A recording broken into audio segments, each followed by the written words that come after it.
if I were to think about the spiritual disciplines that make followers of Jesus the most nervous, I think the two most nerve-wracking would be beginning to give. People love they don't want to talk about their money, and then sharing your faith. Because I think we all become afraid that we're going to become these huge like vacuum salesmen for Jesus, door-to-door vacuum salesmen, and nobody wants to do that. Nobody wants to peddle something as private and beautiful as their faith. So let's talk about this. When it comes to sharing our faith, we've got to first ask, do I want to learn to share my faith? Do I want to learn to share the gospel? If the answer is yes, we make sure that we're not leaning over into fundamentalism, rules over relationship. If we're sharing our faith, we're talking about our relationship with God, not some sales pitch to get more people to come be part of God's churches or part of God's team. We also want to make sure that we're not just leaning over into theological liberalism, that we're not just doing good things or saying nice people. Listen, they didn't kill Jesus because he was Mr. Rogers. Jesus died because he said he was God, and that people had to make a decision if they were going to follow him or follow someone or something else, and it was offensive. And so when we share the gospel, we're not just sharing Mr. Rogers and some good points or being a sacrifice. We're sharing that Jesus is the way, the truth, and the life. There's a couple of ways we can do it. There's 100 different methods. One really good one is called the 3 Circles Evangelism Tract, or the 3 Circles.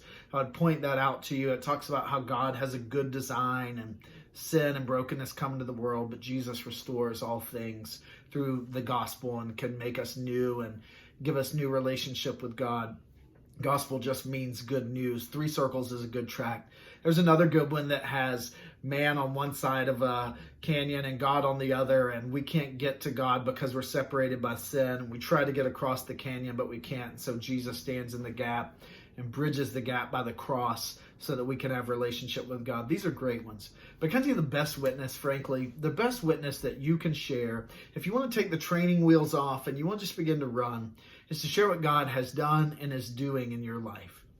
That's your testimony. Your testimony is nothing more than saying what your life was like before you knew Jesus, how that was fleshing out, how that was playing out. Maybe you were a terrible person. Maybe you were super self-righteous. Maybe you were religious. Maybe you're irreligious.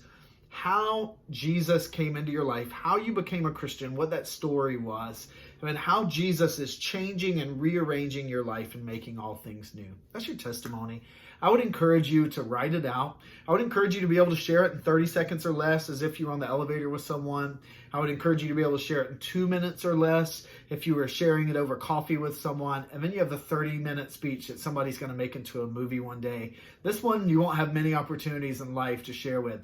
These ones, if you begin to pray for them and we make sure we're not leaning one way or the other and we just go and ride, one thing I pray, and I would encourage you to pray, is God, give me chances to share my faith. If we're doing that, God will answer that prayer and he'll give you opportunity to share your faith. You're not selling vacuums. We're talking about the greatest thing that's happened in human history and the greatest thing that's happened in our life. Go and share the gospel, share your story.